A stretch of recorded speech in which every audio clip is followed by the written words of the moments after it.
Today's adventure takes us to Will County and to Lockport, Illinois. And I am standing in Lockport Cemetery. This cemetery is an amazing cemetery. It has almost 5,000 graves here, still active. But the amazing thing is, it goes back to the 1820s.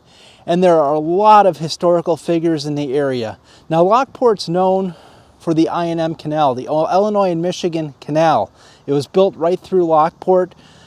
The railroad was built right through Lockport, so it was a great area for commerce, a great area for pioneers to come. And there are a lot of these pioneers in this cemetery today, and we're going to go find their graves. So come with me as we explore Lockport Cemetery. All right, here we are on a beautiful summer morning here in the Chicago area, Lockport, Illinois specifically, as we enter this wonderful old cemetery. And right away, I see a marker that has a name on it that I believe is a familiar name in this area, and that's Gaylord. George Gaylord to be specific. 1820 to 1883. So who was George Gaylord? Look at this large obelisk. So George Gaylord was a local merchant.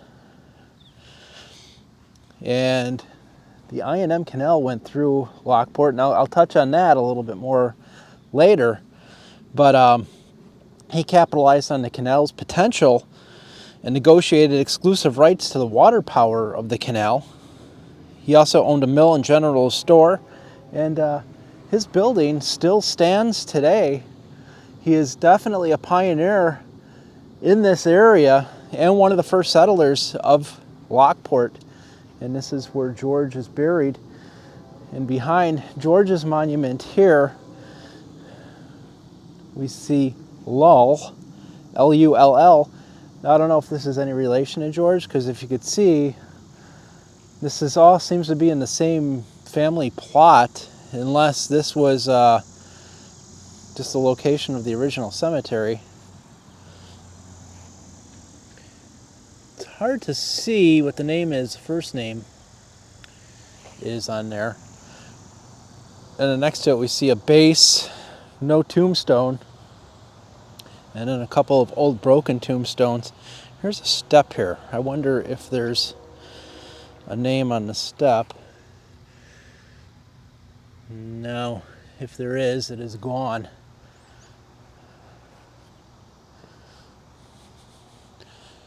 Let's go over here, and you can see another plot with curbing here, and the tree actually got so big it upended the curbing.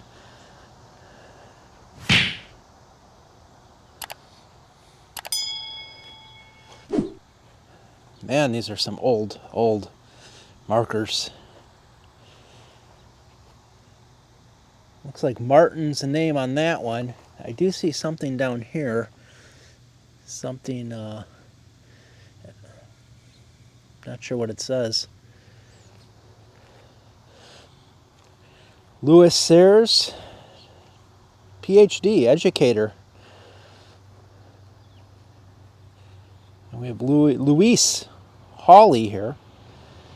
And this is interesting. Two small crypts, probably representing children, and you can't see what the inscription is anymore because that is been long worn off.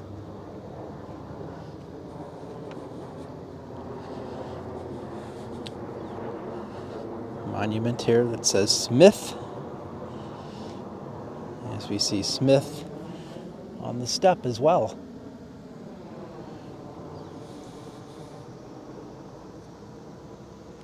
Speaking of Smith, we have a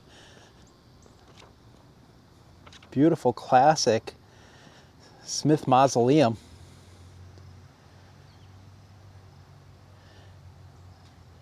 It almost looks like a bank. I don't know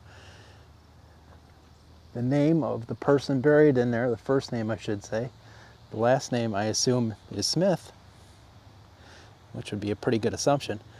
Very nice building.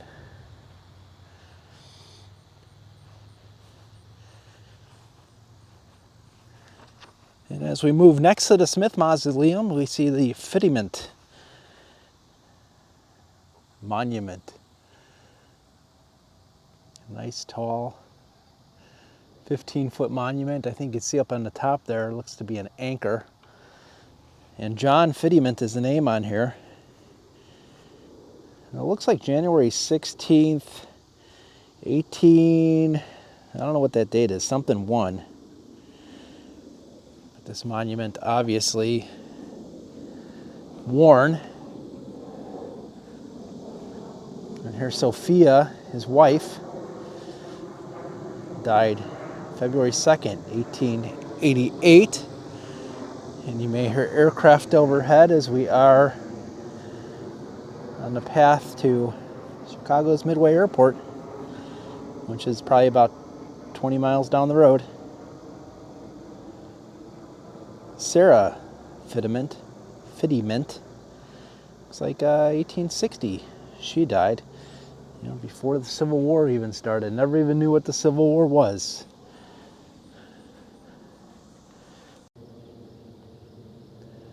Another beautiful old monument. Robinson appears to be the name on this one. Let's see if we can get any more detail. You can see the Robinson name up there. And not seeing anything as you hear the church bells. There's beautiful churches here in Lockport, beautiful old churches. There we go. C.C. Robinson, it looks like. Hard to tell when they died. Very difficult to tell on some of these things. Looks like there used to be a family plot here. There's an entranceway to a family plot, but all that remains beyond this is a slab on the ground here, and that's it. I don't see any names or other identifying marks. Interesting. And we do see some more modern tombstones and markers in here with the older ones.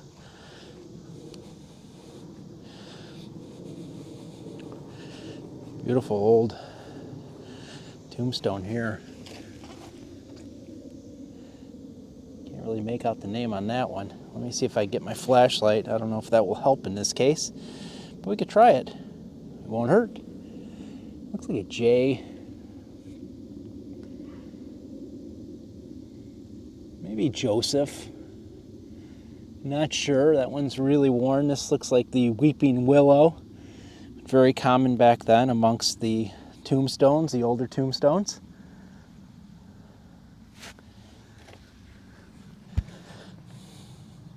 Nice classic old, one of my favorite types of tombstones. And let's go over here. As this caught my eye. Old statue. Now, I believe, looking at this statue was probably on the top of the Norton Stone.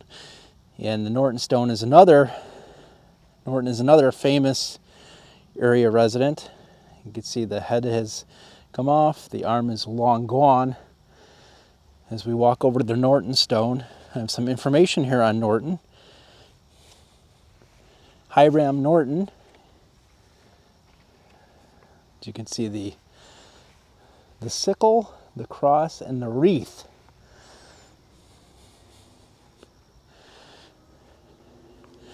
We got Charles Hiram, son of L.D. and M.E. Norton, died in 1875, only 9 months old for little Charles.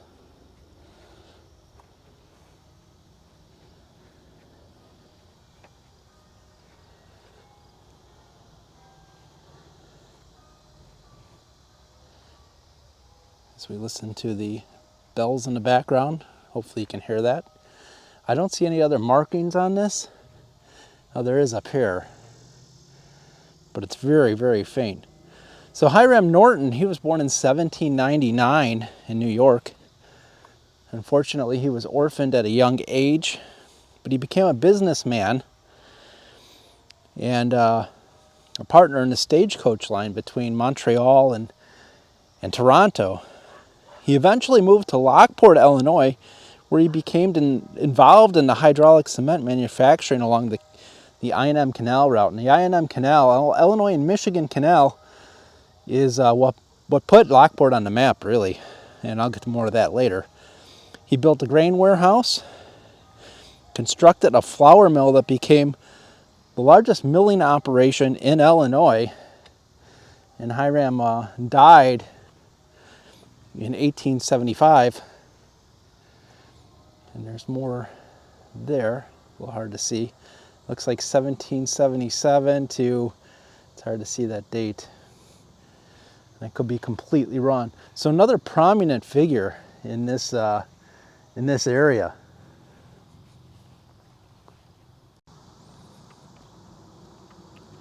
Okay, as we continue our walk through the cemetery, I didn't realize just how big this cemetery was. You can barely see end to end.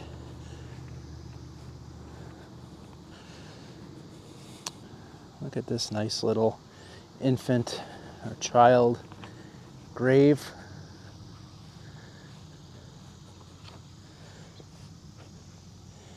It says, "R. Charlie's grave."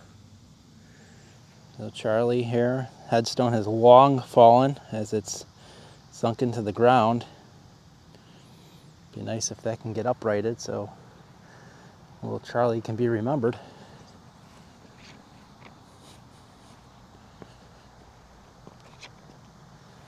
There's several more on this side.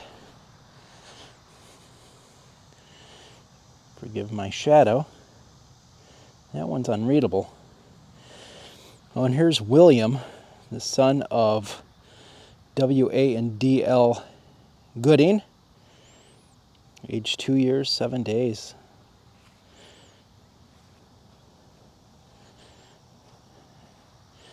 Here's William August Gooding. And then probably his wife here.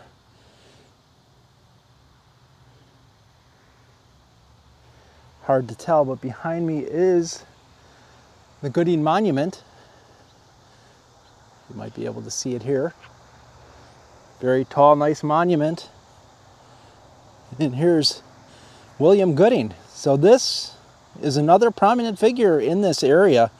Actually, very prominent figure in this area. William Gooding, he was born 1803 in Bristol, New York. In 1826, he went over to Canada there, and became an apprentice under a man named Alfred Barrett to build the Welland Canal in Canada. And there's A.M. Gooding, that would be his wife. His wife, Anne Marie, who he married in 1832. Now, he eventually returned to New York, where he was born and worked as an engineer on the Wabash and Erie Canal. Then at some point in 1833, he and his wife and his son Edward came to Lockport, Illinois. And here's his grave here. I don't know where his son is buried, but he came to Lockport, Illinois in 1836. He became a chief engineer of the Illinois and Michigan Canal. The problem was the project encountered many difficulties. He pretty much ran out of money. And they were paying contractors in promissory notes. And eventually the project came to a halt. At some point, the project did find some money and was refunded and finished up in 1848. William then became the trustee on the I&M Canal Board until 1871, and then he eventually died in 1878. So a little bit about the I&M Canal. So the Illinois and Michigan Canal was the waterway that connected the Great Lakes to the Mississippi River. There was no way to to get from the Great Lakes to the Mississippi River at the time. So the I&M Canal was constructed. It went from Lake Michigan all the way to the Mississippi River, and that is across the entire state of Illinois. Very ambitious project. It was completed, and that is added to the popularity of Chicago. Chicago sits right there where on Lake Michigan, and where the I&M Canal starts. Here's George. He died 1856, and William Taylor died 1900. And you can just see the difference between the quality of the script. George is faded away, and then 1900, Williams, you could see rather well, as that was done 44 years later. See how good I am at math? Here's Louisa, born 1835, died in 1911, and Mary Mess Arnold, 18, it's hard to tell, to 19 something, 19 teens, something like that. Okay, we got another smaller mausoleum. We see steps going up to it. Singer is the name, S-I-N-G-E-R. And we do have some writing on this one. Let's see if we can see what it says. Turn on my light here, as it's pretty hard to read. Horace is the name, M. Singer,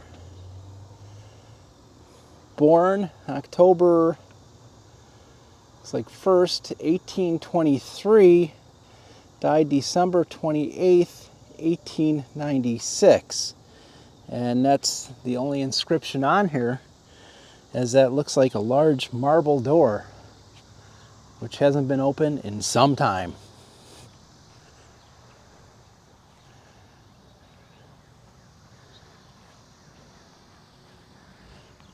And we see Horace's marker right here. I don't know who else is in there with Horace. Well, here we go. We have finally come across, and I was wondering when I would see one in here, our first Civil War tombstone. E.J. Bartow, Company A, 113th Illinois Infantry Unit. Thank you for your service, sir.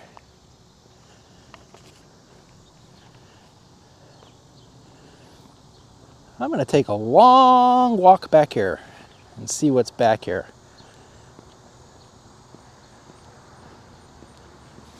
Happy I put on my running shoes today.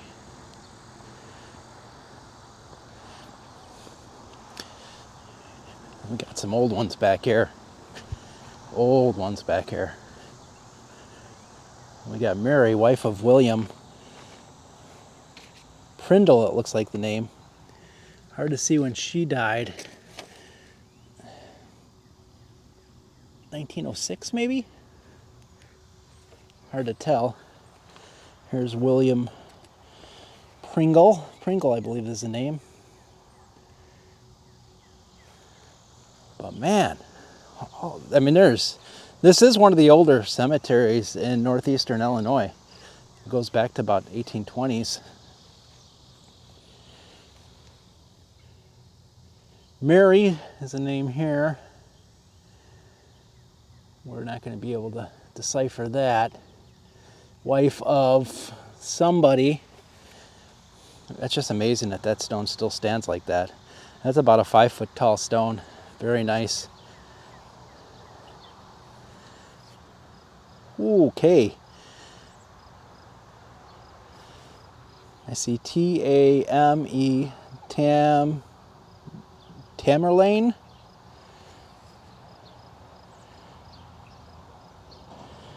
Died 1851. That is incredible. That is absolutely incredible. Here's William here. Looks like he died 1853. Wow, are those old? That's incredible. Didn't even know who Abraham Lincoln was.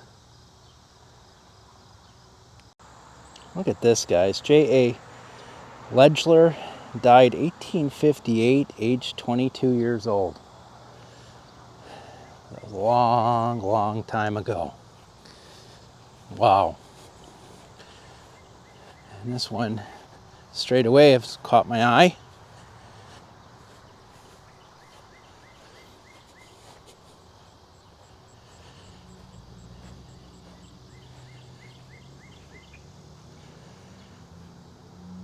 As with most of these, the finial at the top is broken.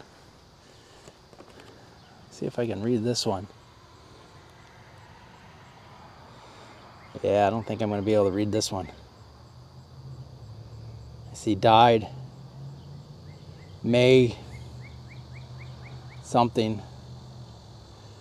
I don't know.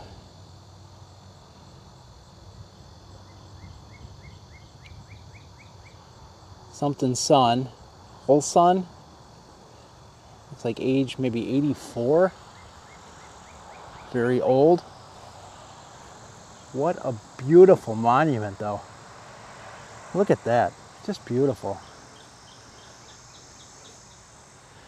Still in great shape. Some more markings there.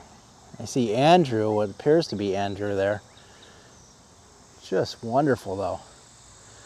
And I'm going to go back here.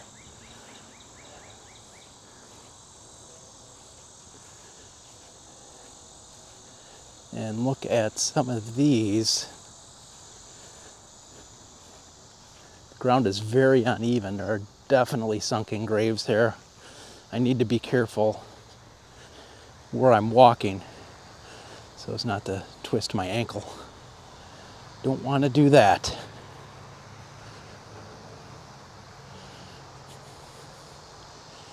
Look at these.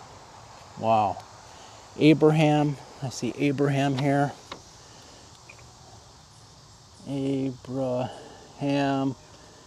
Hard to tell what that name is. He died.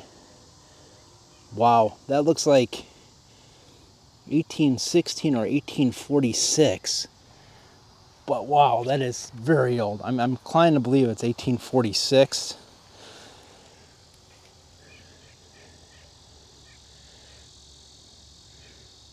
And wow, this is his wife. Another very old one, very hard to read. But right behind this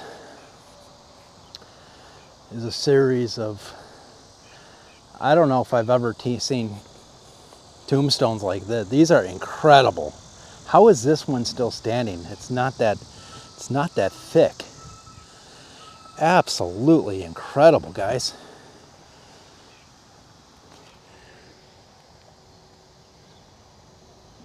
John looks to be the name on that one, but these are old. These are really old. Joel, I see there.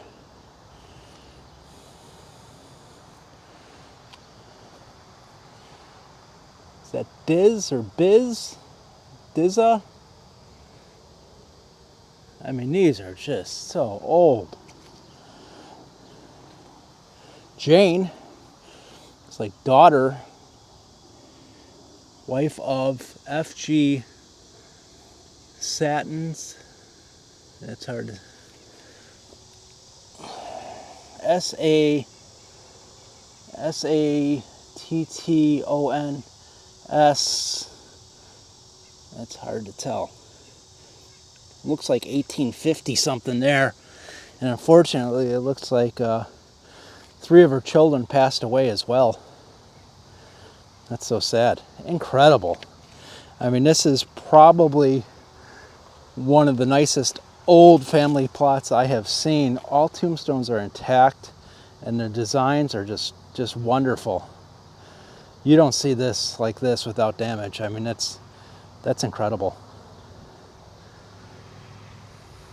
Some more incredible old tombstones here, and it looks like they've put modern plaques on here so we can see what's going on.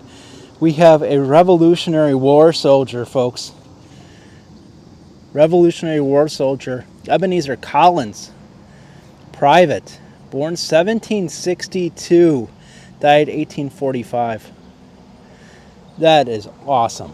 And his wife Anne, I assume that's his wife. Yeah, it says right there, wife of Revolutionary Patriot, 1768 to 1839. That's I'm speechless. How cool is that? And let's look behind him. There's a couple more old ones back here. I see Sisson, and I see Brunson, and I see War of 1812 veteran here. We have Captain Holder Sisson, died 1878, aged 87 years old. That is awesome. I never thought I'd find all this stuff in the cemetery today. We have Cyrus Brunson, 1789 to 1857, and War of 1812 right there. Two War of 1812 veterans right next to each other. That is just awesome.